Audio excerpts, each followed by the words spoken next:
Fala pessoal, tudo bem? Estamos começando mais um Gabri Talks e talvez hoje seja um dos meus preferidos, pois além de falar com duas feras sobre o mercado corporativo, que é um assunto que eu amo e que eu estou habituado a falar, a gente está toda hora gravando, eu estou toda hora falando com gente sobre isso, nós vamos falar também sobre diversidade, que é um tema muito falado atualmente e pelo qual eu nutro grande vontade em aprender mais sobre e me aprofundar. Então, acho que essa vai ser uma ótima oportunidade para isso. Os nossos convidados de hoje são o Paulo e a Luana. Paulo foi considerado um dos 100 afrodescendentes mais influentes do mundo em 2018. É publicitário com formação em Harvard, sócio de uma empresa sediada nos Estados Unidos com foco em trazer investimento para o Brasil. Ele é palestrante e ele foi um dos 11 escolhidos a dedo pelo presidente Barack Obama para um encontro privado de lideranças. Paulo também é professor universitário e cofundador do Vale do Dendê, do qual eu quero saber mais, que basicamente é o Vale do Silício aí de Salvador. Ele acelera startups em Salvador. É longo o currículo do homem. A nossa outra convidada é a Luana. Ela é empresária no Catar e a sua empresa conecta o mercado brasileiro com o mercado do Catar. Eles cuidam da cadeia completa. Eles conectam exportadores brasileiros com distribuidores do Catar, startups, pequenas e médias empresas a investidores do Catar. Eles também fazem o caminho inverso. Eles ajudam brasileiros que querem empreender no Catar, brasileiros que também querem empreender no Catar. Eu imagino que a Luana deve estar agora em uma fase mega atribulada da vida dela, muito ocupada, muito busy, porque a próxima Copa do Mundo, em 22, é no Catar, né? Em suma, se a gente falar em Catar, pergunta para a Luana que ela sabe. Primeiramente, Paulo e Luana, eu queria agradecer demais por vocês doarem o que, na minha opinião, é o ativo mais valioso que nós temos, que é o nosso tempo. Então, eu queria agradecer vocês por toparem participar aqui do Gabri Talks. Obrigado aí, Gabriel. Obrigado a vocês. Paulo, cara, vamos começar por você. Cara, conta um pouquinho, bicho. Sua história é incrível, só pelo resumo que eu fiz. Conta um pouquinho pra gente aí, cara. Pode de forma resumida, mas como que foi sua caminhada e quem é você, o que você tem feito hoje, por favor. Legal. Bom, Gabriel, eu sou, como você falou, publicitário de formação, né, formado em comunicação, mas minha história, ela permeia aí dois aspectos, que é o lado social e o segundo, o lado corporativo, né? Então, basicamente, eu nasci com a maioria das pessoas que se parecem comigo, né, em locais sem muita infraestrutura. Então, eu nasci aqui em Salvador, no subúrbio de Salvador, e durante a minha vida, aí, nos últimos 20 anos, eu me dediquei a esse tema da inclusão socio-racial, através de várias iniciativas. Eu cofundei algumas instituições na área de comunicação, tecnologia e também de empreendedorismo, né? Você falou aí da Vale do Dendê, que é a última organização que eu cofundei. E, no outro lado, eu tenho trabalhado com empresas do Brasil e do mundo com a área de tecnologia, consultoria em diversidade e ajudando essas empresas a pensarem um pouco fora da caixa, né? Ainda nesse meio do processo aí, eu tive a oportunidade de morar nos Estados Unidos, praticamente 1 ano e meio, com a bolsa do governo dos Estados Unidos, onde eu fiz um fellowship da Fulbright e fiquei na Universidade de Maryland por um tempo, lá estudando jornalismo e novas mídias, em 2011. Foi aí, inclusive, que eu conheci a Luana, lá com o trabalho que ela estava fazendo no BID, e que ela trabalhava para o BID. E aí, depois disso, eu tive a oportunidade de passar um tempo no MIT dentro do meu programa de afiliação e depois por Harvard, né? Não sou graduado por Harvard, mas fui convidado para fazer parte de um centro de pesquisa de lá, onde eu trabalhei por 3 anos. Resumindo essa história, é isso. Eu tenho uma vocação e um trabalho muito forte na área social e também na área corporativa e trabalhando também com a questão acadêmica. Legal. Você ficou quanto tempo fora do Brasil estudando, Paulo? Olha, nesse momento dos Estados Unidos eu fiquei praticamente 1 ano e meio, mas eu também tive uma passagem, né, de vida lá no leste da Europa. Eu morei na Sérvia, fiquei um tempo lá, ainda estava estudando, fiz intercâmbio profissional na Sérvia. Foi bem interessante conhecer essa parte do mundo que é bem desconhecida para a gente, conhece mais a Europa Ocidental, né? Mas conhecer a Sérvia, que tem desafios muito parecidos com os nossos aqui na América Latina, em relação à gestão, em relação ao combate à corrupção, em relação à inclusão econômica. E é isso. Então, eu também passei um tempinho na África, mais por viagens, mas morar mesmo nos Estados Unidos na série. Legal. Paulo, conta um pouquinho só, com um pouquinho mais de profundidade para gente. Como você falou, você nasceu no subúrbio de Salvador, você tem uma origem humilde e você conseguiu, cara, chegar no sonho de quase todas as pessoas aí, que é em Harvard, cara. Como é que foi essa caminhada? Aonde que, quando você passou a acreditar que isso podia acontecer, com qual idade você tinha quando você conseguiu ingressar lá em Harvard? Como Bom, que é essa eu caminhada? sempre Como que é essa falo, caminhada do subúrbio até Harvard? Mais ou menos isso que é claro, uma coisa claro, que... eu sempre falo, Gabriel, que a minha história é uma história que é a exceção que confirma a regra, né? A regra é que pessoas que são jovens, moradores de periferia, pessoas negras, não têm acesso às oportunidades que eu tive na vida, né? E esse é o grande problema que o Brasil, na verdade, tem. A gente pode discutir um pouquinho mais sobre isso, né? A falta de oportunidade, na verdade, é um grande limitador para o desenvolvimento econômico do Brasil. E na prática, eu tive alguns pontos que foram pontos de viradas na minha carreira, na minha vida profissional. Um deles é o fato de eu ter aprendido inglês muito jovem. Então, quando eu tinha mais ou menos ali 15, 16 anos, eu fui para o que eu chamo a melhor escola de inglês do mundo, do Brasil pelo menos, que é o Pelourinho. Para quem não é de Salvador, sabe que o Centro Histórico de Salvador é um lugar que recebe muitos turistas do mundo todo. E foi ali que eu, com o dicionário no bolso, começava a conversar com as pessoas, tentar puxar uma conversa, e elas me ensinavam inglês, e eu fui aprimorando a língua. E depois fui estudar formalmente anos depois, e tive a oportunidade de morar nos Estados Unidos, como eu falei. O inglês, então, foi uma coisa muito importante. A segunda questão foi que eu trabalhei com internet no início da internet comercial no Brasil, que é ali no final dos anos 90, início dos anos 2000. Eu tive sorte de, minha primeira profissão mesmo, na época chamava segundo grau e agora ensino médio, é processamento de dados, é programação. Então, minha primeira profissão de programador. E por isso, até, inclusive, que eu tive que aprender inglês também, porque eu precisava lidar com computação. E ao conectar com a internet, eu me conectei com o mundo, literalmente. Então, eu comecei a me corresponder com pessoas que estavam nos Estados Unidos, que estavam no continente africano, que estavam na Europa. Isso foi muito importante. Somando tudo isso, eu digo que a vontade de conhecimento e, obviamente, as pessoas que eu encontrei na vida, que foram muito generosas, que me deram mentoria, que me deram caminhos. Eu espero que minha vida é dedicada a isso, que essa exceção que é a minha própria vida não seja a regra, né? Quer dizer, seja a regra, melhor dizendo, que a exceção seja a regra, não seja apenas um caso isolado ou um caso atípico. Ô Paulo, mas eu consigo ver algumas coisas na sua história, cara, que você é exceção, mas é porque você correu atrás, bicho. Porque, cara, você foi aprender inglês no Pelourinho. Olha como quem quer, obviamente que quem quer tem por onde. Cara, você fez por onde, bicho? Você foi aprender inglês no Pelourinho. Quando você foi programador, você conseguiu adquirir um networking e aprofundar com esse networking. Então você sempre foi fazendo por onde também, né? Não foi Não, nada que caiu sim, no seu colo. eu considero assim, Gabriel. Eu digo que a gente tem tudo na vida, o bom senso é o meio termo, né? Eu acho que as pessoas precisam ser estimuladas, inclusive, a acreditarem nelas mesmas. Claro, tive uma família que acreditava em mim, que valorizava a educação, mesmo não tendo educação formal, né? Eu fui a primeira pessoa da minha família, tanto paterna como materna, a entrar na universidade, né? Então, de várias gerações, o que é muito típico, né, de pessoas negras. Mas esse apoio deles foi super importante. Então, eu digo assim, a pessoa precisa querer, mas a infraestrutura tem que trabalhar para isso. Hoje, a infraestrutura do Brasil não trabalha para isso. Ela, pelo contrário, quando você é um jovem de uma comunidade, a infraestrutura, o Estado, a única forma que o Estado chega para você é através do braço armado, né? A escola não funciona, não tem uma quadra de esportes, né, para você praticar um esporte, não tem uma biblioteca, não tem um acesso público à internet. Então, todos os fatores que levam as pessoas a falharem, né? Então, eu sempre falo assim, não dá para comparar, não dá para colocar um Fusca e uma Ferrari e darem partida e acharem que os dois vão chegar no mesmo local ao mesmo tempo, né? Você precisa dar um estímulo a isso, precisa dar infraestrutura.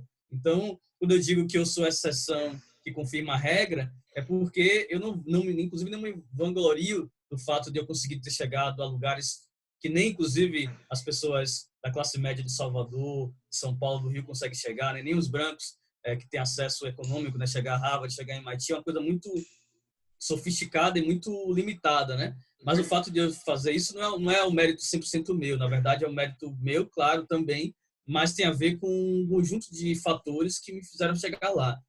Mais uma vez, o objetivo nosso, né, é que a gente consiga minimizar essa curva, né? Eu estava vendo, só para finalizar, não me alongar muito nessa resposta, um vídeo agora há pouco do Chris Rock, né, que todo mundo conhece aqui, é o grande comediante, e ele falou uma coisa bem interessante. Ele falou assim, eu moro num bairro, né, ele estava contando stand-up, né? Ele falava, eu moro num bairro rico aqui de Nova York, e eu sou vizinho do Jay-Z, sou vizinho de outros 3 grandes celebridades dos Estados Unidos.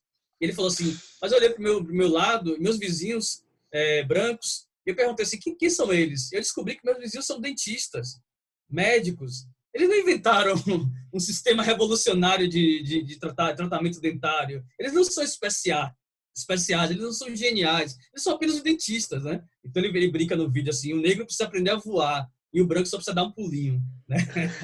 É bem Muito bom, interessante. cara. Muito bom. Cara, demais, demais, Paulo. Sua caminhada é demais, cara. Luana, conta pra gente um pouquinho aí da sua caminhada, como é que é, como é que é um pouquinho da sua história até você chegar aí no Catar, há quanto tempo você está aí, exatamente o que você faz aí hoje. Conta pra gente, por favor. Obrigada, Gabriel. Primeiro, obrigada pelo convite. É, é, bom, eu sou uma economista que já está fora do Brasil há 14 anos, vivendo fora do Brasil.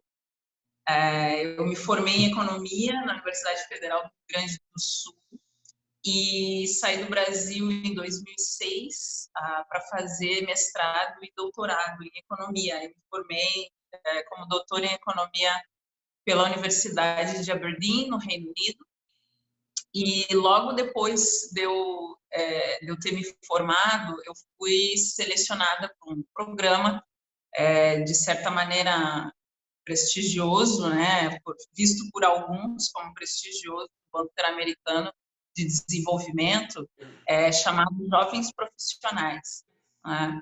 E antes de eu sair do Brasil, finalmente, eu já estava um pouquinho com o pé fora do Brasil, desde o ano de 2000, na verdade, que eu trabalhava numa multinacional chamada Hewlett-Packard.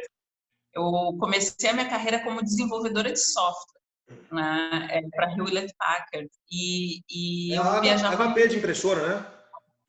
exatamente. Eu trabalhava com os mainframes, né, desenvolvendo software, testando software nos mainframes da HP, lá em Porto Alegre, e acabava tendo que viajar muito para os Estados Unidos por conta da HP.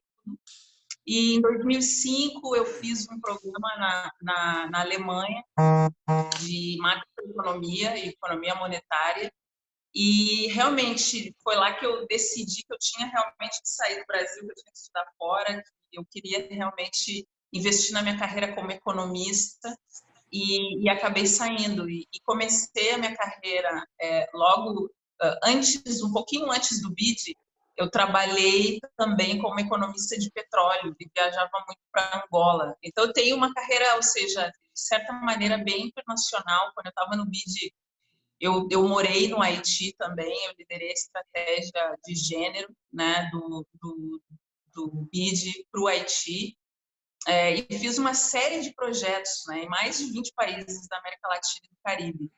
Então, Você conhece quantos países, Luana? Eu acho 40 por aí. Eu realmente nunca tentei para contar, mas eu acho que pelo menos uns 40. E eu realmente vim para o Catar. Eu ainda estava trabalhando com o BID, vim por temas pessoais. O meu esposo é engenheiro de petróleo aqui no Catar. E durante o meu período aqui, ainda como funcionária do banco, eu me deparei com muitas oportunidades de negócio relacionadas a aproximar a América Latina do Catar, né? E eu decidi, então, sair do banco e iniciar esse negócio, que é a Dima, essa empresa Dima, que é uma empresa de desenvolvimento internacional, basicamente, que foi construída em cima dessas oportunidades internacionais, né? Essa exposição que eu tive de 20 anos de trabalhar com diferentes países, em diferentes projetos. Então, a Dima é muito multissetorial. É uma empresa que congrega assessores... Soletra para a gente o nome da empresa, Luana. Development Impact Managers and Advisors. Então, é gestores e assessores em desenvolvimento de impacto. E nós somos realmente um grupo de consultores expertos em desenvolvimento internacional. E o que a gente faz realmente são várias linhas de trabalho, mas a nossa forte é de promoção de comercial e de investimentos entre a América Latina e o Catar. Então, talvez essa é um pouquinho a história resumida da minha vida em termos profissionais. O meu doutorado foi na área racial. Eu fiz o doutorado sobre economia da discriminação racial. Eu me especializei em entender a persistência da discriminação racial nos mercados de trabalho. Mas, no final das contas, aqui no Catar, realmente, o meu negócio é business propriamente dito com relação à promoção de desenvolvimento econômico, promoção de produtividade e crescimento econômico das empresas, né? Então, mas, obviamente, o tema racial eu sempre levo junto comigo nas minhas observações da realidade, né? Então, realmente, com tudo que tem acontecido atualmente, seja o impacto do Covid nas pequenas e médias empresas, seja, digamos, as manifestações com relação à morte de George Floyd, eu sempre tento trazer para uma perspectiva econômica da economia racial, né? Então, são dois chapéus, talvez, que eu carrego junto comigo, né? O puramente econômico e também o de desenvolvimento social e de igualdade racial. Legal. E me fala uma coisa, o seu trabalho já está aparecendo muita coisa por causa da Copa do Mundo aí? Já tá bem movimentada a sua vida ou não? Como está em relação à Copa do Mundo? Sim, está muito movimentada. Está tão movimentada que, na verdade, a gente teve que criar na nossa página web um formulário de solicitação de reuniões e de apresentação de propostas, né? Ou seja, toda semana a gente tem realmente pelo menos a expressão de interesse de 20 diferentes empresas, pessoas, ou seja, muita gente realmente interessada em tanto captar recurso quanto trazer a sua empresa para cá. Isso que é o interessante, né? Nós no Brasil não temos tanto digamos, historicamente, né? A ideia de levar o seu negócio para o exterior, de realmente internacionalizar. Não é o mesmo que exportar um produto ou serviço, é de levar uma subsidiária da sua empresa, né, e estabelecê-la num outro país. E a gente realmente não tem, historicamente, isso. Os empresários e empresárias brasileiras o mercado do Brasil é muito grande, né? Então a gente realmente não está acostumado com isso, mas está me impressionando muito a demanda que tem chegado com relação a isso, principalmente para, ou seja, para participar das licitações governamentais relacionadas com a Copa do Mundo, né? Que nós no Brasil temos muita experiência e muita gente, ou seja, com experiência, né? Muito legal, muito bom. Não, desculpa, te interrompi. Não. Legal. Então, em suma, se você, brasileiro que quiser fazer negócio no Catar ou conhecer um pouco mais sobre o Catar, é só falar com a Luana, que ela é a ponte certa para lá. Paulo, eu queria te perguntar mais uma coisinha, bicho. Como é que esse negócio de estar entre os 100 afrodescendentes mais influentes do mundo, como é que foi essa história aí, bicho? Isso é uma premiação que começou com um nigeriano, o Camille, que é um nigeriano que mora nos Estados Unidos, e ele, a partir da discussão da década dos afrodescendentes, que é uma década instituída pela ONU, aí Luana conhece bem, porque morava em Washington, sabe que com as discussões que foram feitas naquele momento ali em Washington, quando foi estabelecida essa década, e ele resolveu plugar nessa discussão uma premiação, um reconhecimento público global dos afrodescendentes que estão fazendo algo em destaque de determinadas áreas, né? Na área da mídia, na área da política, na área dos direitos humanos e, no meu caso, na área dos negócios. Então, foi bem legal. No primeiro ano aqui, os reconhecidos do Brasil foram 3 reconhecidos, né? A Thaís Araújo, o Lázaro Ramos e a Adriana Barbosa, né? Que criou a Feira Preta. E no segundo ano, eu fui reconhecido com mais outros nomes aqui do Brasil também, colegas que estão fazendo esse tipo de trabalho nas diversas áreas, né? De, digamos, de promoção da nossa africanidade, né? A base dessa conversa, Gabriel, é o entendimento de que nós, né, conhecidos aqui no Brasil, que até eu tenho algumas questões com a palavra, com o termo, né, mas da ideia de que somos negros apenas, mas nós temos uma raiz histórica com o continente africano que às vezes é perdida no debate, né? Quer dizer, nós somos afrodescendentes, nós somos descendentes de povos que vieram para cá de maneira forçada, escravizada, né? Por 300 anos a escravidão aconteceu aqui no Brasil, mais de 300 anos, e essas pessoas têm uma raiz, né? Como os outros povos que aqui compõem nosso mosaico cultural brasileiro, né? Os descendentes de árabes, descendentes de judeus, descendentes de italianos, descendentes de alemães, descendentes de japoneses, todas essas pessoas têm inclusive muito orgulho de falar isso, e nós negros brasileiros, né, afrodescendentes, normalmente temos um pouco de receio de falar sobre essa nossa conexão e nos conectarmos do ponto de vista prático, né? Não é só uma questão política, ideológica, é uma questão prática. Como trabalhar para o desenvolvimento dessas comunidades aqui, junto com as comunidades africanas, né? Então, Luana, enfim, especialista nisso aí, pode falar um pouco mais da União Africana, né? Que é uma instituição dos países africanos, inclusive que precedeu a União Europeia, como uma grande articulação dos países, né? Tem sede em Addis Abeba, na Etiópia, e essa União Africana, inclusive, reconheceu a diáspora africana como uma região da África, né? Então, formalmente, os descendentes de africanos aqui nas Américas formam, se não me engano, a 6ª região que eles chamam dessa diáspora, né? Assim como tem outras diásporas, como eu mencionei aqui, a diáspora armênia, a diáspora síria, a diáspora judaica, a diáspora africana, né? Claro que a África é um continente, estamos falando aí de 57 países, mas entendendo que essa identidade africana é uma identidade que une, e por isso que eles criaram a União Africana, para fazer uma questão de articulação política. Então, basicamente foi isso. Eu fiquei muito honrado de estar nessa lista. Cada ano eles lançam essa lista e divulgam esses nomes. Eu fui para Nova York em 2018 para essa premiação. Inclusive, tivemos atividade dentro da ONU, né? Foi até, inclusive, o dia do ano do lançamento do Pantera Negra, né? E aí eles fizeram uma premiere, na verdade, do Pantera Negra lá. Foi bem legal, com as pessoas que trabalharam no filme. E é isso. Basicamente, é uma grande honra estar nessa lista aí. Eu sei que a lista só vai crescer. Muito legal, muito legal. Gente, nessa primeira parte do Gabri Talks, nós conhecemos um pouquinho, de forma bem resumida, da história dessas pessoas super bacanas, da Luana e do Paulo. Vai ter muito conteúdo aqui no Gabri Talks com eles sobre temas bem legais. Então, se você gostou, não perca. Obrigado, gente.